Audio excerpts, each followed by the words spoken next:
ધોરણ 6 વિજ્ઞાન પ્રકરણ 9 સજીવો અને તેમની આસપાસ the living organisms and there surroundings. પહેલી અને બૂજો વેકેશનમાં ઘણી રસપ્રદ જગ્યાઓની મુલાકાતે ગયા હતા. આવી જ એક સફરમાં તેઓ ઋષિકેશમાં ગંગા નદી પર ગયા. તેઓ હિમાલયના પર્વતો ચડ્યા ત્યારે ત્યાં ખૂબ જ ઠંડી હતી. ત્યાં તેમણે પોતાના ઘરની નજીકના મેદાન પ્રદેશ કરતાં અલગ જ પ્રકારના વૃક્ષો જોયા, જેવા કે ઓક, પાઇન અને દેવદાર. આવી જ બીજી એક સફર દરમિયાન તેઓ રાજસ્થાન ગયેલા ને ગરમ રણમાં તેમણે ઊંટ સવારી કરી. અંતે તેઓ જગન્નાથપુરી ગયા અને દરિયા કિનારાની મુલાકાત લીધી, જ્યાં ટપકાંયુક્ત સરુના વૃક્ષો જોયા. જ્યારે સફર દરમિયાન કરેલા આનંદને તેઓ યાદ કરતા હતા ત્યારે તેમને વિચાર આવ્યો, આ બધી જ જગ્યાઓ એકબીજાથી ખૂબ જ અલગ હતી. કેટલીક ઠંડી તો કેટલીક ગરમ અને સૂકી હતી, તો કેટલીક ભેજયુક્ત હતી અને તેમાં દરેકમાં સજીવો એટલે કે જીવંત પ્રાણીઓ પણ વિવિધ પ્રકારના હતા. તેઓએ પૃથ્વી પરના એવા સ્થળ વિશે વિચારવાનું નક્કી કર્યું કે જ્યાં કોઈ પણ જીવંત સજીવો ન હોય. બૂજોએ તેના ઘરની નજીક આવા સ્થળ વિશે વિચાર્યું. ઘરની અંદર પણ તેણે કબાટ જોવાની કોશિશ કરી. તેને એવો ખ્યાલ હતો કે ત્યાં કોઈ પણ સજીવો નહીં હોય, પણ તેને કબાટમાં એક નાનો કરોળિયો જોવા મળ્યો. ઘરની બહાર પણ તેને એવું કોઈ સ્થળ ન દેખાયું કે જ્યાં એ વિચારતો હતો તે પ્રમાણે કોઈ એક કે બીજા પ્રકારના સજીવો ન હોય. પહેલીએ દૂરના સ્થળો વિશે વાંચવાનું અને વિચારવાનું શરૂ કર્યું. તેણે વાંચ્યું કે લોકોની જ્વાળામુખીના મુખમાં પણ સૂક્ષ્મ સજીવો જોવા મળ્યા છે.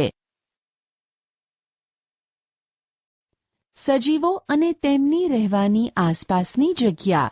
પહેલી અને બૂજોને તેમણે મુલાકાત લીધેલા સ્થળોમાં રહેલા વિવિધ પ્રકારના પ્રાણીઓ વિશે બીજો પણ એક વિચાર આવ્યો. રણમાં ઊંટ હોય છે, જ્યારે પર્વતો પર બકરીઓ અને યાક હોય છે. પુરીમાં બીજા કેટલાક જેમ કે દરિયા કિનારે કરચલા અને માછીમારો દ્વારા પકડવામાં આવતી વિવિધ માછલીઓ અને પછી કીડીઓ જેવા સજીવો પણ હતા, જે આ બધા જ સ્થળોએ જોવા મળ્યા. એક પ્રદેશમાં જોવા મળતી વનસ્પતિ કરતાં બીજા વિસ્તારમાં જોવા મળતી વનસ્પતિઓ ખૂબ જ અલગ હતી. આ જુદા જુદા વિસ્તારના સ્થળો કેવા હતા? શું તેઓ સમાન હતા?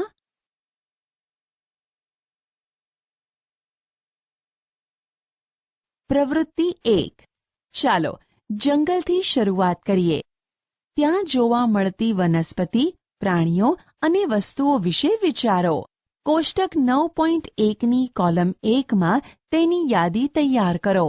કોષ્ટકમાં દર્શાવેલા અન્ય વિસ્તારોમાં જોવા મળતી વસ્તુઓ, પ્રાણીઓ અને વનસ્પતિઓની યાદી કરો. કોષ્ટક 9.1ને ભરવા માટે આખા પ્રકરણમાં દર્શાવેલા જુદી જુદી જગ્યાએ જોવા મળતા ઉદાહરણો એકઠાં કરી શકો. તમારા મિત્રો, માતાપિતા અને શિક્ષકો સાથે વધુ ઉદાહરણો વિશે ચર્ચા કરો. તમે વિવિધ વિસ્તારના પ્રાણીઓ, વનસ્પતિઓ તથા ખનિજ તત્વો વિશે પુસ્તકાલયમાંથી ઘણા રસપ્રદ પુસ્તકો મેળવી શકો છો. કોષ્ટકની દરેક કોલમમાં નાની મોટી ઘણી વનસ્પતિઓ, પ્રાણીઓ અને વસ્તુઓ સમાવવાની કોશિશ કરો. જે પ્રાણીઓ કે વનસ્પતિ ન હોય તેવી કયા પ્રકારની વસ્તુઓ આપણે મેળવી શકીશું? કદાચ વનસ્પતિના ભાગ સમાન સૂકા પાંદડા કે પ્રાણીઓના ભાગ સમાન અસ્થિઓ પણ હોય. આપણને વિવિધ પ્રકારની માટી અને કાંકરા પણ મળી શકે. પ્રકરણ 5માં ચર્ચા કર્યા મુજબ દરિયાના પાણીમાં પણ દ્રાવ્ય ક્ષારો હોય છે. તેમાં બીજા પદાર્થો પણ હોઈ શકે છે. જેમ જેમ પ્રકરણમાં આગળ વધીએ તેમ તેમ કોષ્ટક 9.1માં નવા ઉદાહરણો ઉમેરતા જાઓ. જેમ જેમ આપણે વિવિધ રસપ્રદ સ્થળોની મુલાકાત લઈશું તેમ તેમ કોષ્ટક વિશે ચર્ચા કરીશું.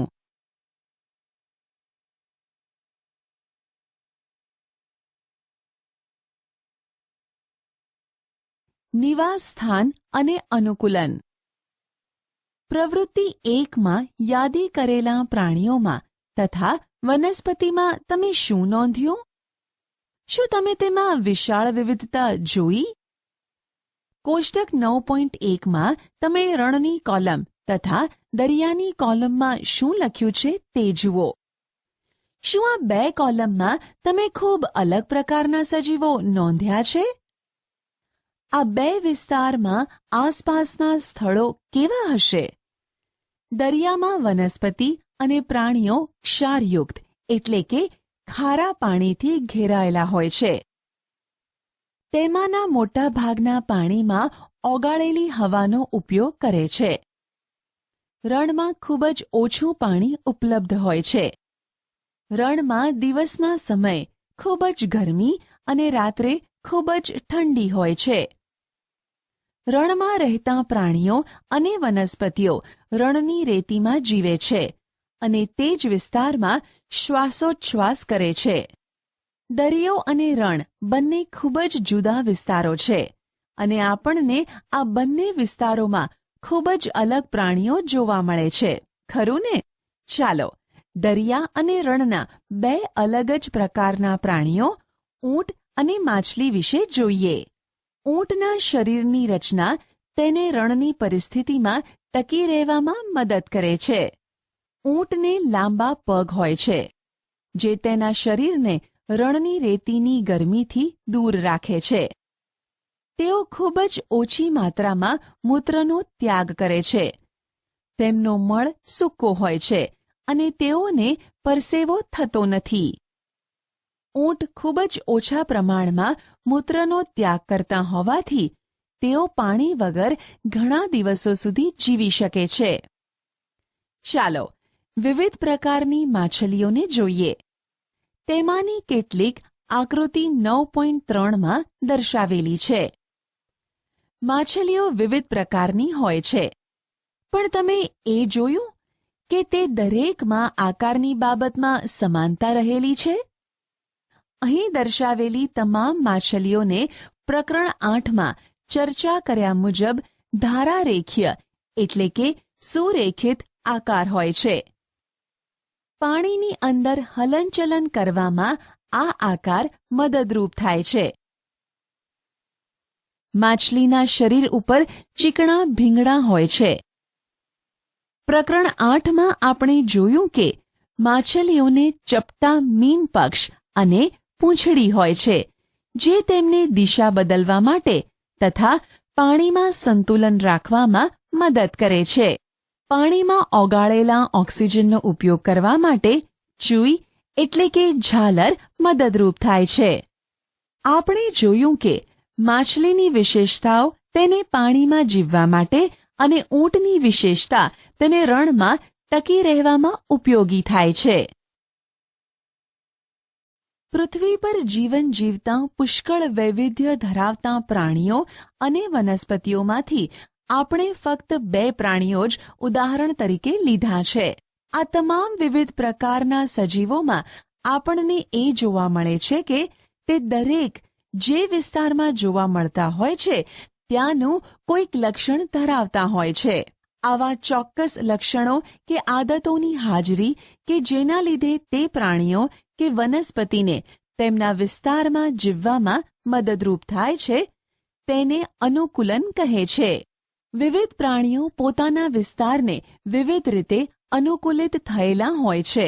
જે વિસ્તારમાં પ્રાણીઓ જીવન જીવતા હોય તેને તેનું નિવાસસ્થાન કહે છે. સજીવો ખોરાક, પાણી, હવા, આશ્રય અને બીજી જરૂરિયાતો માટે નિવાસસ્થાન ઉપર નિર્ભર હોય છે. નિવાસસ્થાન એટલે રહેવાની જગ્યા. વિવિધ પ્રકારની વનસ્પતિ અને પ્રાણીઓ સમાન નિવાસસ્થાનમાં રહેતા હોઈ શકે છે.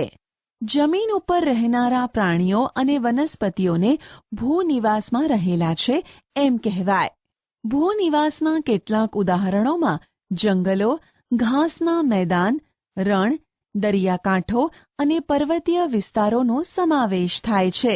બીજી બાજુ વનસ્પતિ અને પ્રાણીઓ કે જે પાણીમાં જીવન જીવે છે તેને જલીય નિવાસસ્થાન કહે છે. તળાવ, કળનળ, દલદલ, સરોવર, નદી અને સમુદ્ર એ જલીય નિવાસસ્થાનના ઉદાહરણો છે. દુનિયાના જુદા જુદા ભાગોમાં આવેલા જંગલો, ઘાસના મેદાન, રણ, દરિયાકાંઠાના વિસ્તાર તથા પર્વતોમાં પુષ્કળ વિવિધતા રહેલી હોય છે. જલીય નિવાસસ્થાન માટે પણ આ બાબત સાચી છે. અમુક એવા ફેરફારો છે કે જે સજીવોમાં તેની આસપાસના વિસ્તારમાં થતા બદલાવને અનુકૂળ થવા માટે થોડાક સમય માટે થતાં જોવા મળે છે. ઉદાહરણ તરીકે, જો આપણે મેદાની વિસ્તારમાં રહેતા હોઈએ અને અચાનક જ ઊંચા પર્વતીય પ્રદેશમાં રહેવા જઈએ તો થોડા દિવસ માટે શ્વાસ લેવામાં તથા શારીરિક કસરતો કરવામાં તકલીફ પડી શકે છે. જ્યારે ઊંચા પર્વતો પર હોઈએ ત્યારે આપણે ઝડપથી શ્વાસ લેવા પડે છે. થોડા દિવસ પછી ઊંચા પર્વતોની બદલાયેલી પરિસ્થિતિ મુજબ આપણું શરીર ગોઠવાઈ જાય છે. એવો ફેરફાર જે કોઈ ચોક્કસ સજીવના શરીરમાં ટૂંકા સમયગાળા માટે આસપાસના વિસ્તારમાં થયેલા બદલાવને લીધે ઉત્પન્ન થયેલી મુશ્કેલીને નિભાવવા માટે થતો હોય તેને પરિસ્થિતિકીય અનુકૂલન એક્લેમેટાઇઝેશન કહે છે. હજારો વર્ષો પછી થતાં અનુકૂલન કરતાં આ ફેરફારો જુદા હોય છે. નિવાસસ્થાનમાં રહેતી વનસ્પતિ કે પ્રાણીઓ એ તેના જૈવિક ઘટકો છે. નિવાસસ્થાનમાં જોવા મળતી નિર્જીવ વસ્તુઓ જેવી કે ખડકો, ભૂમિ, હવા અને પાણી ત્યાંના અજૈવિક ઘટકો છે. સૂર્યપ્રકાશ અને ગરમીનો પણ નિવાસસ્થાનના અજૈવિક ઘટકમાં સમાવેશ થાય છે. આપણે જાણીએ છીએ કે અમુક વનસ્પતિઓ બીજમાંથી ઉગે છે. ચાલો કેટલાક બીજ કે જેમાંથી છોડ તૈયાર થાય છે તેના પર કેટલાક અજૈવિક ઘટકો તથા તેની અસરો જોઈએ. પ્રવૃત્તિ 2. પ્રકરણ 1માં કરેલી પ્રવૃત્તિ કે જેમાં આપણે મગ અને ચણાને ફણગાવ્યા હતા તેને યાદ કરો. જ્યારે બીજમાંથી ફણગો ફૂટે છે ત્યારે તે અંકુરિત થાય છે. તે બીજમાંથી નવા છોડની શરૂઆત થાય છે. થોડાક સૂકા મગના બીજ લો. મગની નાની ઢગલીને બાજુએ રાખો અને બાકીના મગને એક દિવસ માટે પાણીમાં ભીંજવો. ભીંજવેલા બીજને 4 ભાગમાં વહેંચો. તેમાંથી એક ભાગને 3 થી 4 દિવસ સુધી પાણીમાં ડુબાડી રાખો. સૂકા બીજને તથા પાણીમાં ડુબાડેલા બીજને ખલેલ ન પહોંચાડો. ભીંજવેલા બીજના એક ભાગને હવા ઉજાસવાળા રૂમમાં તથા બીજા ભાગને સંપૂર્ણ અંધારું ધરાવતા ભાગમાં જેમ કે કબાટમાં રાખો કે જ્યાં જરાય પણ પ્રકાશ અંદર ન આવે. છેલ્લા ભાગને એકદમ ઠંડક ધરાવતી જગ્યાએ જેમ કે રેફ્રિજરેટર કે આજુબાજુ બરફ હોય ત્યાં રાખો. આ ત્રણેય ભાગોને અંકુરિત થવા માટે તેને રોજ ધોઈ અને પાણી નિતારીને મૂકો. થોડા દિવસ પછી તમે શું નોંધ્યું? શું 5 ભાગના બીજ સમાન રીતે અંકુરિત થાય છે? શું આમાંથી કોઈ પણ બીજ ધીમા અંકુરિત થતા હોય કે જરા પણ અંકુરિત ન થયા હોય તેવા છે?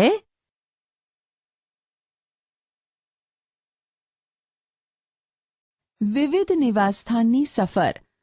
કેટલાક ભૂનિવાસ. રણ. આપણે રણના અજૈવિક ઘટકો અને તેની સાથે ઊંટના અનુકૂલન વિશે ચર્ચા કરી. રણમાં જોવા મળતા અન્ય પ્રાણીઓ અને વનસ્પતિઓ શું દર્શાવે છે? શું તેઓ પણ સમાન પ્રકારના અનુકૂલન દર્શાવે છે?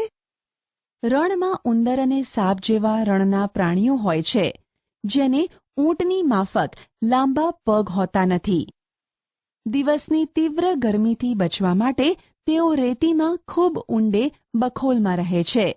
આ પ્રાણીઓ રાત્રિ દરમિયાન ઠંડક હોય ત્યારે જ બહાર આવે છે. આકૃતિ 9.5માં રણમાં સામાન્ય રીતે ઉગતી કેટલીક વનસ્પતિઓ દર્શાવેલી છે. તેઓ રણ સાથે કઈ રીતે અનુકૂલન ધરાવે છે? પ્રવૃત્તિ 3. વર્ગખંડમાં કુંડામાં વાવેલા એક થોર અને એક પાંદડાવાળા છોડને લાવો. પ્રકરણ 7ની પ્રવૃત્તિ 4 કે જેમાં બાષ્પોત્સર્જનનો અભ્યાસ કર્યો હતો તે મુજબ બંને છોડના કોઈક ભાગ પર પોલિથીનની કોથળી બાંધી દો. કુંડામાંના છોડને સૂર્યપ્રકાશમાં રહેવા દો અને થોડા કલાક પછી તેનું અવલોકન કરો. તમે શું જોયું? બંને કોથળીમાં એકઠા થયેલા પાણીના જથ્થાના તફાવતને તમે નોંધ્યો? રણની વનસ્પતિઓ બાષ્પોત્સર્જન દ્વારા ખૂબ જ ઓછું પાણી ગુમાવે છે. રણની વનસ્પતિઓમાં કાં તો પાંદડાઓ હોતા જ નથી, કાં તો ખૂબ જ નાના હોય છે, અથવા તેઓ કાંટાના આકારમાં રહેલા હોય છે. તેઓ બાષ્પોત્સર્જન દ્વારા પર્ણોમાંથી ઓછું પાણી ગુમાવવામાં મદદ. થોરમાં તમને જે પાંદડા જેવી રચના દેખાય છે તે હકીકતમાં તેનું પ્રકાંડ છે. આવી વનસ્પતિમાં પ્રકાશ સંશ્લેષણ સામાન્ય રીતે પ્રકાંડ દ્વારા થાય છે. પ્રકાંડ પણ જાડા મીણયુક્ત સ્તરથી આવૃત હોય છે, જે પાણીને જાળવી રાખવામાં મદદ કરે છે. મોટા ભાગની રણની વનસ્પતિના મૂળ પાણીનું શોષણ કરવા માટે જમીનમાં ખૂબ ઊંડે સુધી જાય છે. પર્વતીય વિસ્તાર. આ નિવાસસ્થાનો સામાન્ય રીતે ખૂબ જ ઠંડા અને પવનથી ભરપૂર હોય છે. કેટલાક વિસ્તારોમાં તો શિયાળામાં બરફવર્ષા પણ થાય છે. પર્વતીય વિસ્તારોમાં બહુ મોટી માત્રામાં વિવિધતા ધરાવતી વનસ્પતિઓ અને પ્રાણીઓ હોય છે. શું તમે આકૃતિ 9.6માં દર્શાવ્યા છે તેવા પ્રકારના વૃક્ષો જોયા છે? જો તમે પર્વતીય વિસ્તારમાં રહેતા હોય કે તેવા વિસ્તારની મુલાકાત લીધી હોય તો તમે આ પ્રકારના પુષ્કળ વૃક્ષો જોયા હશે. પણ શું તમે આવા વૃક્ષો કુદરતી રીતે અન્ય વિસ્તારોમાં ઉગતા હોય તેવું નોંધ્યું છે? આ નિવાસસ્થાનમાં પ્રવર્તતી પરિસ્થિતિઓ સાથે આ વૃક્ષોનું અનુકૂલન કઈ રીતે હોય છે? આ વૃક્ષો સામાન્ય રીતે શંકુ આકારના હોય છે તથા ડાળીઓ ઢળતી હોય છે. કેટલાક વૃક્ષોના પાંદડા સોયાકાર હોય છે. તે વરસાદના પાણીને તથા બરફને સરળતાથી નીચે સરકવા દે છે. આનાથી અલગ આકાર ધરાવતા વૃક્ષો પણ પર્વતોમાં જોવા મળે છે. તેઓ પર્વતીય વિસ્તારમાં ટકી રહેવા અલગ પ્રકારનું અનુકૂલન ધરાવતા હોઈ શકે છે. પર્વતીય વિસ્તારોમાં રહેતા પ્રાણીઓ પણ ત્યાંની પરિસ્થિતિ સાથે અનુકૂલન ધરાવતા હોય છે. ઠંડીથી રક્ષણ માટે તેમની ચામડી જાડી અને રૂંવાટી ધરાવે છે. ઉદાહરણ તરીકે પોતાને ગરમ રાખવા માટે યાકને લાંબા વાળ હોય છે. હિમચિત્તા એટલે કે સ્નો લેપર્ડના શરીર, પગ અને પંજા પર ગાઢ રૂંવાટી હોય છે, જે તેને બરફ પર ચાલતી વખતે ઠંડીથી બચાવે છે. પર્વતીય બકરીઓ મજબૂત ખરીઓ એટલે કે હૂવ્સ ધરાવે છે, જેથી ખડકાળ ઢાળ પર દોડી શકાય. પર્વતીય પ્રદેશોમાં જેમ જેમ ઊંચાઈએ જઈએ તેમ તેમ આસપાસના વિસ્તારો બદલાય છે અને વિવિધ ઊંચાઈ પર જુદા જુદા અનુકૂલન જોવા મળે છે. ઘાસના મેદાનો. સિંહ જંગલમાં કે ઘાસના મેદાનમાં રહેતું સશક્ત પ્રાણી છે, જે હરણ જેવા પ્રાણીઓનો શિકાર કરી તેને મારી શકે છે. તે રંગમાં આછા ભૂખરા રંગનો હોય છે. હરણ તથા સિંહના ચિત્રને જુઓ. આ બંને પ્રાણીઓના ચહેરા પર આંખો કઈ રીતે ગોઠવાયેલી છે? આ બંને પ્રાણીઓના ચહેરા પર આંખો સામેની તરફ ગોઠવાયેલી છે કે બાજુ પર? સિંહને આગળના પગને લાંબા પંજા હોય છે, જેને આંગળીઓમાં અંદર પણ ખેંચી શકાય છે. શું સિંહના લક્ષણો તેને જીવવા માટે કોઈ રીતે ઉપયોગી છે? તેનો આછો ભૂખરો રંગ તે જ્યારે શિકાર માટે ફરે છે ત્યારે ઘાસના મેદાનમાં છુપાવવા માટે મદદરૂપ થાય છે. ચહેરાની આગળ તરફ રહેલી આંખો તેને શિકારના ચોક્કસ સ્થાન વિશે ખ્યાલ આપે છે. હરણ પણ જંગલને ઘાસના મેદાનમાં રહેનારું અન્ય એક પ્રાણી છે. જંગલની વનસ્પતિના મજબૂત પ્રકાંડને ચાવવા માટે મજબૂત દાંત હોય છે. હરણને તેનો સિંહ જેવા શિકારી પ્રાણીઓ દ્વારા શિકાર ન થાય અને તેમનાથી બચાવ થાય તે માટે શિકારી પ્રાણીઓની હાજરી જાણવી જરૂરી છે. શિકારીની હલનચલન સાંભળવા માટે તેના કાન લાંબા હોય છે. માથાની બાજુ પર રહેલી આંખો તેને ખતરાની જાણ માટે દરેક દિશામાં જોવા માટે મદદરૂપ થાય છે. હરણની ઝડપ તેને તેના શિકારથી દૂર ભાગવામાં મદદરૂપ થાય છે. હરણ, સિંહ કે અન્ય પ્રાણી કે વનસ્પતિની આવી બીજી ઘણી રચનાઓ હોય છે જે તેમને નિવાસસ્થાનમાં ટકી રહેવા માટે મદદરૂપ થાય છે. કેટલાક જલીય નિવાસસ્થાનો. સમુદ્રો. માછલી દરિયામાં જીવવા માટે કઈ રીતે અનુકૂલિત છે તે બાબતે આપણે ચર્ચા કરી છે. ઘણા બધા દરિયાઈ જીવો પાણીમાં સરળતાથી હલનચલન કરી શકે તે માટે ધારારેખીય શરીર ધરાવે છે. કેટલાક દરિયાઈ પ્રાણીઓ જેવા કે સ્ક્વિડ, એક મૃદુકાય પ્રાણી જે 8 પગ અને 2 સ્પર્શકો ધરાવે છે, અને ઓક્ટોપસના શરીર ધારારેખીય હોતા નથી.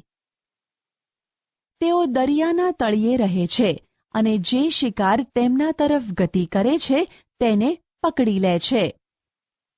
જો કે જ્યારે તેઓ પાણીમાં હલનચલન કરે ત્યારે તેમના શરીરને ધારારેખીય કરી દે છે. આ પ્રાણીઓમાં પાણીમાં ઓગાળેલો ઓક્સિજન વાપરવા માટે ચૂઈ હોય છે. ડોલ્ફિન અને વ્હેલ જેવા કેટલાક દરિયાઈ જીવોને ચૂઈ હોતી નથી. તેઓ નસકોરાં કે શ્વસન છિદ્રો જે તેમના માથાના ઉપરના ભાગે ગોઠવાયેલા હોય છે તેના દ્વારા હવા અંદર લે છે. તેના વડે તેઓ જ્યારે પાણીની સપાટી નજીક તરતા હોય ત્યારે શ્વાસ દ્વારા હવા અંદર લે છે. તેઓ લાંબા સમય સુધી શ્વાસ લીધા વગર પાણીની અંદર રહી શકે છે. હવા શ્વાસમાં લેવા માટે તેઓ સમયાંતરે સપાટીની બહાર આવે છે. શું તમે ડોલ્ફિનની આ રસપ્રદ પ્રવૃત્તિને ટેલિવિઝનના કાર્યક્રમમાં કે સમુદ્રી જીવન પરની કોઈ ફિલ્મમાં જોઈ છે?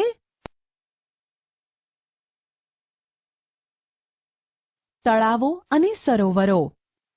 શું તમે ક્યારેય તળાવ, સરોવર, નદી કે નાળામાં પણ વનસ્પતિને ઉગેલી જોઈ છે? જો શક્ય હોય તો નજીકના તળાવની મુલાકાત પર જાઓ અને તેમાં જોવા મળતી વનસ્પતિના પ્રકારો દોરવાની કોશિશ કરો. આ વનસ્પતિના મૂળ, પ્રકાંડ અને પર્ણો કઈ રીતે ગોઠવાયેલા છે? કેટલીક વનસ્પતિઓના મૂળ પાણીની નીચેની માટીમાં ચોંટેલા હોય છે. ભૂનિવાસીય વનસ્પતિમાં જમીનમાંથી પાણી અને પોષક દ્રવ્યો મેળવવામાં મૂળ અગત્યનો ભાગ ભજવે છે. જો કે જલીય વનસ્પતિમાં મૂળ કદમાં ઘણા નાના હોય છે અને તેમનું મુખ્ય કાર્ય વનસ્પતિને એક સ્થળે જકડી રાખવાનું છે. આવી વનસ્પતિના પ્રકાંડ લાંબા, પોલા અને હલકા હોય છે. પ્રકાંડ પાણીની સપાટી સુધી વિકસિત થાય છે, જ્યારે પર્ણ અને ફૂલો પાણીની સપાટી ઉપર તરતા હોય છે. કેટલીક જલીય વનસ્પતિઓ પાણીમાં સંપૂર્ણ ડૂબેલી હોય છે. આવી વનસ્પતિના તમામ ભાગ પાણીની અંદર વિકસે છે. આમાંની કેટલીક વનસ્પતિના પર્ણો સાંકડા કે પાતળી પટ્ટી જેવા હોય છે. તે વહેતા પાણીમાં વળી શકે છે. કેટલીક ડૂબેલી વનસ્પતિઓમાં પર્ણો એટલા વિભાજિત હોય છે કે પાણી તેને કાંઈ જ નુકસાન પહોંચાડ્યા વગર તેમાંથી વહન પામતું હોય છે. દેડકાં સામાન્ય રીતે તળાવનો નિવાસસ્થાન તરીકે ઉપયોગ કરે છે. દેડકાઓ તળાવના પાણી અને જમીન એમ બંને પર રહી શકે છે. તેમના પાછળના પગ મજબૂત હોય છે, જે તેમને કૂદકો મારવા તથા તેના શિકારને પકડવામાં મદદ કરે છે. તેમને જાળપાદ એટલે કે આંગળીઓ વચ્ચે ચામડી જોડાયેલી હોય તેવા પગ હોય છે, જે તરવામાં મદદરૂપ થાય છે. જુદા જુદા રહેઠાણમાં રહેતા પ્રાણીઓ અને વનસ્પતિઓની વિશાળ વિવિધતાની સરખામણીએ આપણે ખૂબ થોડા જાણીતા પ્રાણી અને વનસ્પતિઓની ચર્ચા કરી. પ્રકરણ 7માં સૂચન કરેલી હર્બેરિયમ બનાવવાની પ્રવૃત્તિ કરી ત્યારે તમે પણ વિવિધ પ્રકારની વનસ્પતિઓની નોંધ લીધી હશે. પૃથ્વી પરના તમામ વિસ્તારોની વનસ્પતિઓના પર્ણોના હર્બેરિયમની વિવિધતાની કલ્પના કરો. સજીવોની લાક્ષણિકતાઓ, કેરેક્ટરિસ્ટિક્સ ઓફ ધ લિવિંગ બીઇંગ્સ. આપણે વિવિધ વિસ્તારોની મુલાકાત લીધી અને ઘણી વનસ્પતિ તથા પ્રાણીઓની ચર્ચા કરી. આપણે વિવિધ વિસ્તારોમાં જોવા મળતી વસ્તુઓ, વનસ્પતિઓ અને પ્રાણીઓની યાદી કરી. થોડી વાર અટકીને આપણી યાદીમાં રહેલા ઉદાહરણોમાં કેટલા સજીવ છે તે વિશે વિચારીએ તો?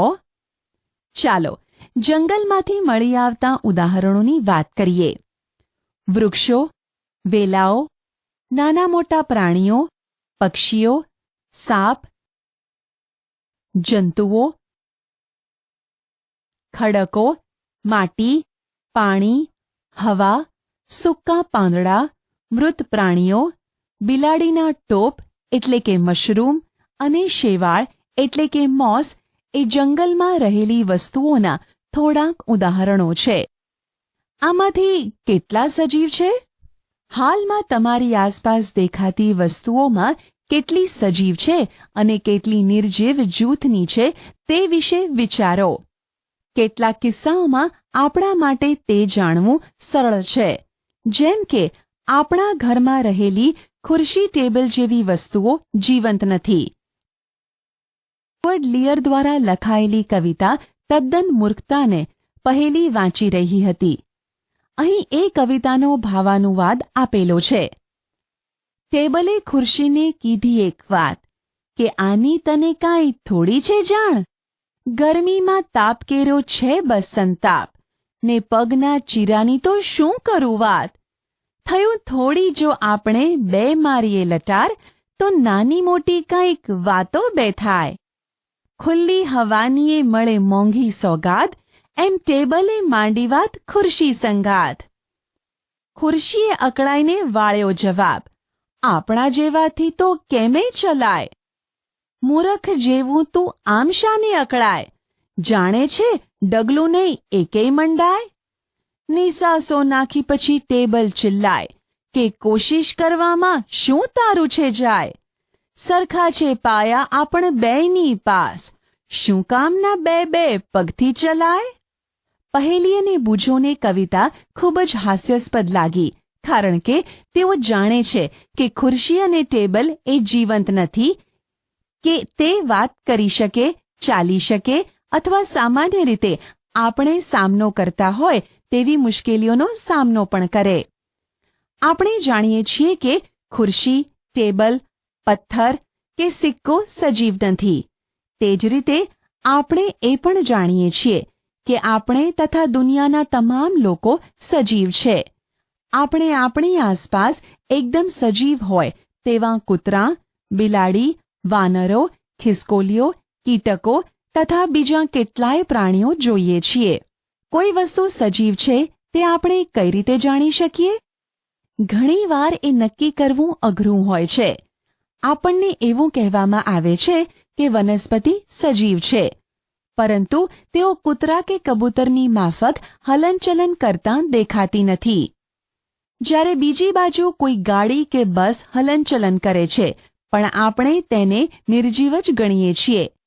સમયની સાથે વનસ્પતિ અને પ્રાણીઓના કદમાં વધારો થાય છે, પણ તો પછી ઘણીવાર આકાશમાં રહેલા વાદળનું કદ પણ વધતું હોય એવું જણાય છે. શું એનો મતલબ એ થયો કે વાદળા સજીવ છે? શું સજીવો કોઈ સામાન્ય લક્ષણો ધરાવે છે કે જે તેને નિર્જીવથી અલગ બનાવે છે?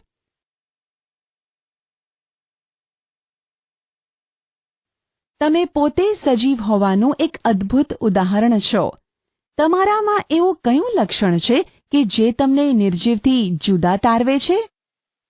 તમારી નોંધપોથીમાં આવા કેટલાક લક્ષણોની યાદી બનાવો. તમારી યાદી જુઓ તથા વનસ્પતિઓ અને પ્રાણીઓમાં પણ જોવા મળતા આ યાદીમાંના લક્ષણોને તેની સાથે સરખાવો.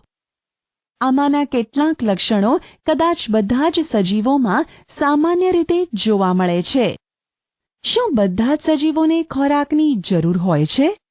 કે બધા જ સજીવોને ખોરાકની જરૂરિયાત હોય છે અને તે આપણા માટે અને પ્રાણીઓ માટે કેટલું જરૂરી હોય છે? આપણે એ પણ શીખ્યા કે વનસ્પતિ પોતાનો ખોરાક પ્રકાશ સંશ્લેષણની ક્રિયા દ્વારા જાતે જ બનાવે છે. પ્રાણીઓ પોતાના ખોરાક માટે વનસ્પતિ અને પ્રાણીઓ ઉપર નિર્ભર હોય છે. ખોરાક દ્વારા સજીવોને વિકાસ થવા માટેની ઊર્જા મળે છે. સજીવોને આ ઊર્જાની જરૂરિયાત તેમની અંદર ચાલતી જૈવિક ક્રિયાઓ માટે પણ પડે છે. શું બધા જ સજીવો વિકાસ દર્શાવે છે? શું 4 વર્ષ પહેલા તમારી પાસે જે કપડાં હતા તે તમને હજુ પણ ફિટિંગમાં આવે છે? તમને હવે તે થતા નથી, ખરું ને? આટલા વર્ષોમાં તમે વધુ ઊંચા થઈ ગયા છો. તમે ભલે એ અનુભવતા ન હોવ પણ તમારો વિકાસ દરેક સમયે થતો હોય છે અને થોડા વર્ષોમાં તમે પુખ્ત બની જશો. પ્રાણીઓના બચ્ચા પણ પુખ્ત બને છે. તમે કૂતરાના ગલુડિયાને પુખ્ત થતાં જોયા જ હશે. ઈંડામાંથી નીકળેલું પીલું એટલે કે મરઘીનું બચ્ચું વિકાસ પામી મરઘી કે કૂકડો બને છે. વનસ્પતિનો પણ વિકાસ થાય છે. તમારી આજુબાજુ જુઓ અને ચોક્કસ પ્રકારની વનસ્પતિનું અવલોકન કરો. કેટલીક ખૂબ જ નાની અને બાળછોડ જેવી છે, જ્યારે કેટલીક વિકસિત છે. તેઓ દરેક વિકાસના વિવિધ તબક્કામાં હોઈ શકે છે. એ વનસ્પતિઓને થોડા દિવસ કે અઠવાડિયા બાદ જુઓ. તમે નોંધશો કે તેમાંથી કેટલીક કદમાં વધી ગઈ છે. દરેક સજીવમાં વિકાસ એ એક સામાન્ય બાબત છે. શું તમે વિચારો છો કે નિર્જીવ વસ્તુઓનો વિકાસ થતો નથી? શું દરેક સજીવ શ્વસન કરે છે? શું આપણે શ્વાસ લીધા વગર જીવી શકીએ? જ્યારે આપણે શ્વાસ લઈએ છીએ ત્યારે બહારની હવા શરીરની અંદર દાખલ થાય છે. જ્યારે આપણે શ્વાસ બહાર કાઢીએ છીએ ત્યારે આપણા શરીરની અંદરની હવા બહાર નીકળે છે. શ્વાસોચ્છ્વાસ એ શ્વસન ક્રિયાનો એક ભાગ છે. શ્વસનમાં આપણે શ્વાસમાં લીધેલા હવામાંના થોડાક ઓક્સિજનનો ઉપયોગ આપણું શરીર કરે છે. આ પ્રક્રિયામાં ઉત્પન્ન થયેલો કાર્બન ડાયોક્સાઇડ આપણે બહાર કાઢીએ છીએ. ગાય, ભેંસ, કૂતરા કે બિલાડીમાંથી થતી શ્વસનની પ્રક્રિયા મનુષ્યોમાં થતી પ્રક્રિયા જેવી જ હોય છે. આવા પ્રાણીઓ આરામ કરતા હોય ત્યારે તેમાંથી કોઈ એકનું અવલોકન કરો અને તેમના પેટના હલનચલનને નોંધો. આ ધીમું હલનચલન દર્શાવે છે કે તેઓ શ્વાસ લઈ રહ્યા છે. દરેક સજીવ માટે શ્વસન જરૂરી છે. શરીરે લીધેલા ખોરાકમાંથી અંતે શ્વસનને લીધે જ ઊર્જા મળે છે. વાત વિનિમય એટલે કે વાયુઓની આપ-લેની પ્રક્રિયા કે જે શ્વસનનો જ એક ભાગ છે તેની પદ્ધતિ કેટલાક પ્રાણીઓમાં જુદી હોઈ શકે છે. ઉદાહરણ તરીકે અળસિયા તેમની ચામડી દ્વારા શ્વસન કરે છે. આપણે શીખ્યા તે મુજબ માછલીઓ ચૂઈ વડે પાણીમાં ઓગળેલા ઓક્સિજનનો ઉપયોગ કરે છે.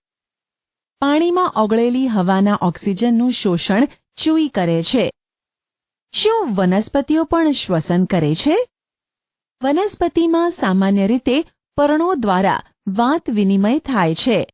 પર્ણ તેમાં રહેલા સૂક્ષ્મ છિદ્રો દ્વારા હવા અંદર લે છે અને ઓક્સિજનનો ઉપયોગ કરે છે.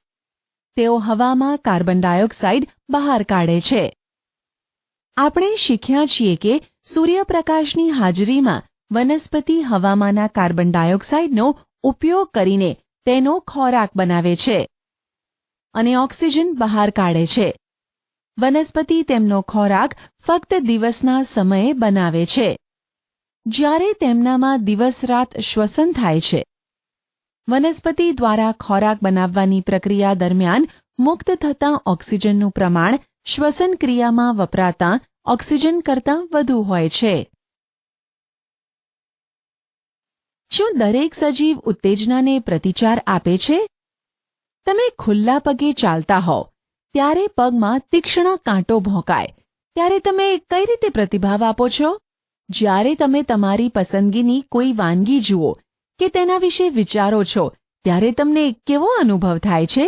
તમે અચાનક અંધારી જગ્યામાંથી તીવ્ર સૂર્યપ્રકાશવાળા સ્થળે જાઓ છો તો શું થશે?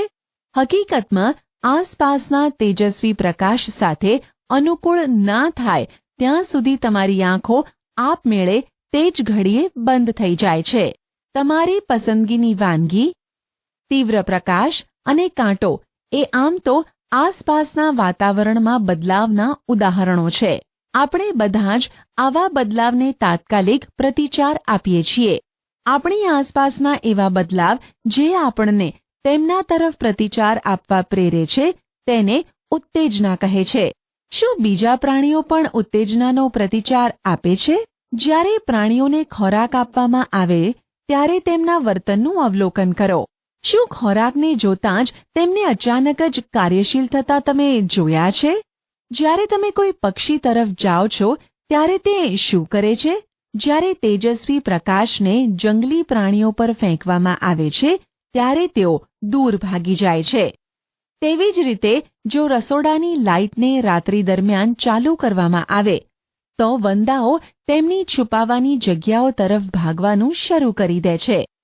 શું તમે પ્રાણીઓની ઉત્તેજના અંગે પ્રતિચાર આપવાના અન્ય કેટલાક ઉદાહરણો આપી શકશો?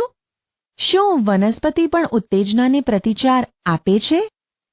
કેટલીક વનસ્પતિના પુષ્પ માત્ર રાત્રે જ ખીલે છે. કેટલીક વનસ્પતિમાં સૂર્યાસ્ત થતાં પુષ્પ બંધ થઈ જાય છે. લજામણી જેવી કેટલીક વનસ્પતિના પર્ણને કોઈ અડકે ત્યારે પર્ણ બંધ થઈ જાય છે.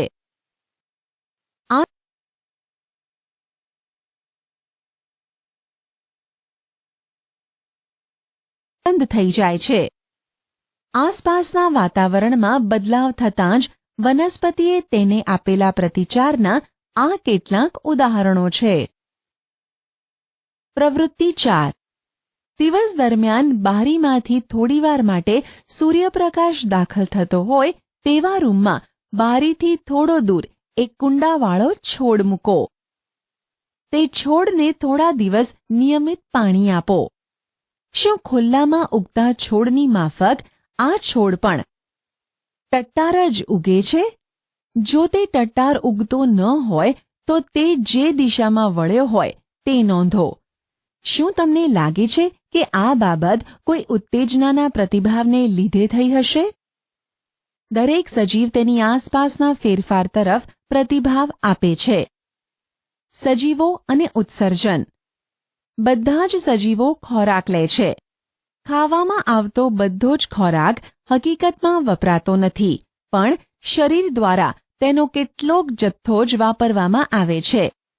તો વધેલા ખોરાકનું શું થાય છે? તે નક્કામાં કચરા તરીકે શરીરમાંથી દૂર થવો જોઈએ. બીજી કેટલીક જૈવિક પ્રક્રિયાઓ દરમિયાન પણ આપણું શરીર કચરો ઉત્પન્ન કરે છે. સજીવો દ્વારા કચરાનો ત્યાગ કરવાની આ પ્રક્રિયા ઉત્સર્જન તરીકે ઓળખાય છે. શું વનસ્પતિ પણ ઉત્સર્જન કરે છે? હા, તેઓ પણ ઉત્સર્જન કરે છે. જો કે વનસ્પતિમાં આ પદ્ધતિ થોડીક અલગ હોય છે.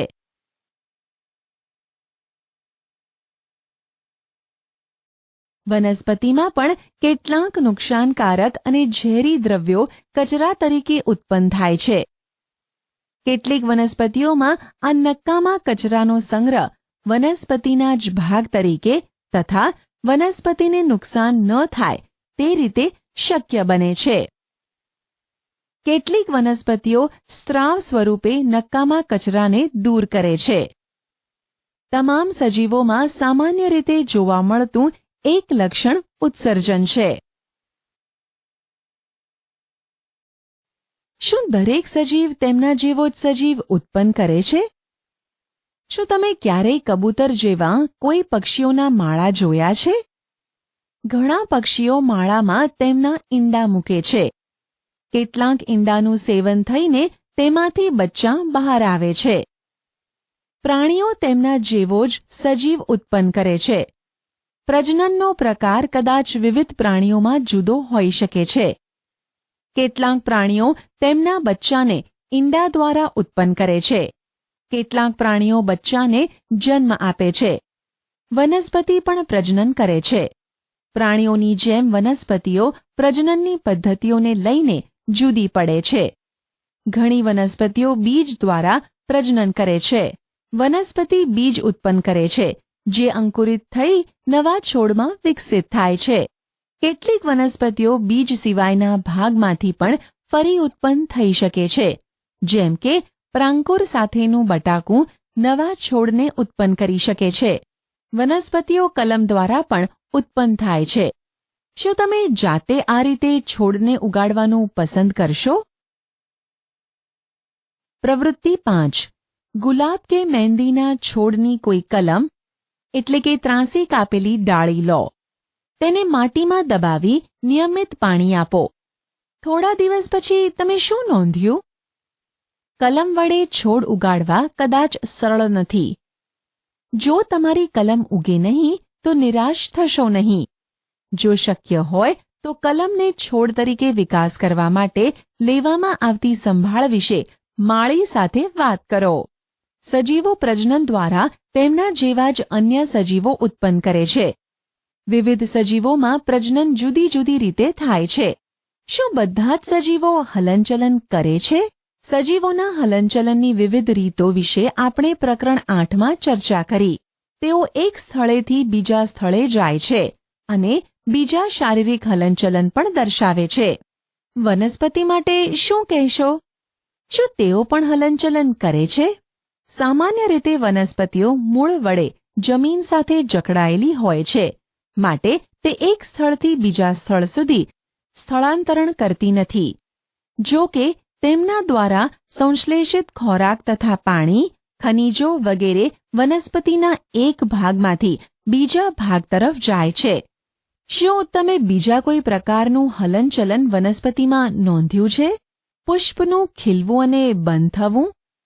તમને યાદ છે ને કે કઈ રીતે અમુક વનસ્પતિઓ ઉત્તેજનાને પ્રતિભાવ આપે છે? જો કે આપણી પાસે હલનચલન કરતી હોય તેવી નિર્જીવ વસ્તુઓ પણ છે. બસ, ગાડી, કાગળના નાના ટુકડા, વાદળ વગેરે. શું આ હલનચલનમાં સજીવોના હલનચલન કરતાં કંઈ ફેરફાર છે? સજીવોમાં પુષ્કળ વિવિધતાઓ છે, પરંતુ આપણે ચર્ચા કરી તે મુજબ તેમાંના દરેક કેટલાક સમાન લક્ષણો ધરાવે છે. સજીવો મૃત્યુ પામે છે, એ પણ તેમનું એક લક્ષણ છે. સજીવો મૃત્યુ પામતા હોવાથી પોતાના જેવા જ સજીવોની ઉત્પત્તિ દ્વારા તેઓ પોતાની જાતિને હજારો વર્ષો સુધી ટકાવી રાખી શકે છે. કોઈ એક સજીવ ક્યારેક અન્ય કોઈ જ સજીવ ઉત્પન્ન કર્યા વગર પણ મૃત્યુ પામી શકે છે, પરંતુ પ્રજનન થાય તો જ તે પ્રકારના સજીવોનું અસ્તિત્વ ટકી શકે છે. આપણે જોયું કે દરેક સજીવોમાં કેટલાક સામાન્ય લક્ષણો હોય છે. તે બધા ખોરાકની જરૂરિયાત, શ્વસન, ઉત્સર્જન, પ્રતિચાર, પ્રજનન, હલનચલન તથા મૃત્યુ દર્શાવે છે. શું આપણે કેટલીક નિર્જીવ વસ્તુઓને પણ ઓળખીએ છીએ કે જે આવા કોઈ લક્ષણો ધરાવતા હોય? ગાડીઓ, સાયકલ, ઘડિયાળો અને નદીનું પાણી સ્થળાંતર કરે છે. ચંદ્ર પણ આકાશમાં હલનચલન કરે છે.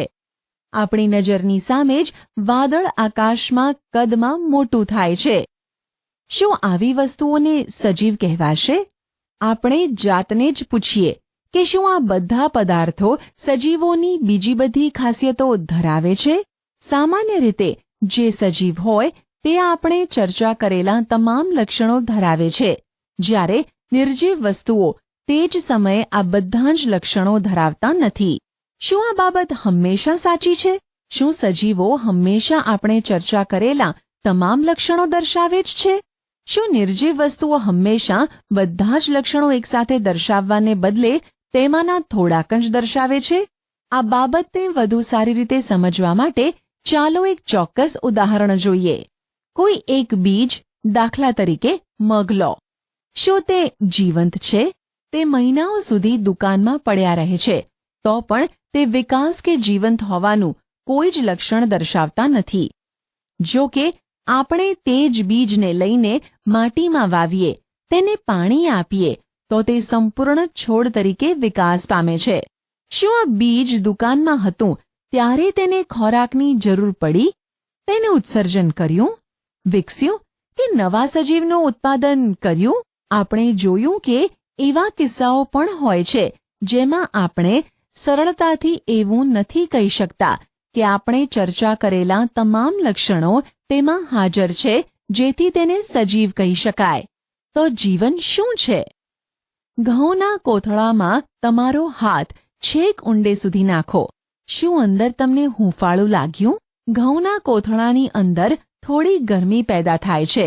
દાણાઓ શ્વસન કરે છે અને આ પ્રક્રિયા દરમિયાન તે થોડી ગરમીનો ત્યાગ કરે છે. આપણે જોયું કે બીજમાં અન્ય કોઈ જૈવિક પ્રક્રિયાઓ કાર્યરત ન હોય ત્યારે પણ શ્વસનની ક્રિયા થતી જોવા મળે છે.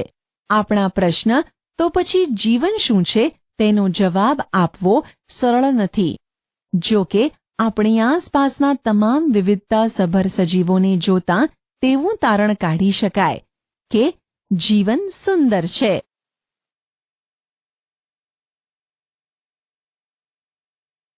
આશા છે કે તમને આ ઈ લર્નિંગ મોડ્યુલમાં મજા આવી હશે. આભાર.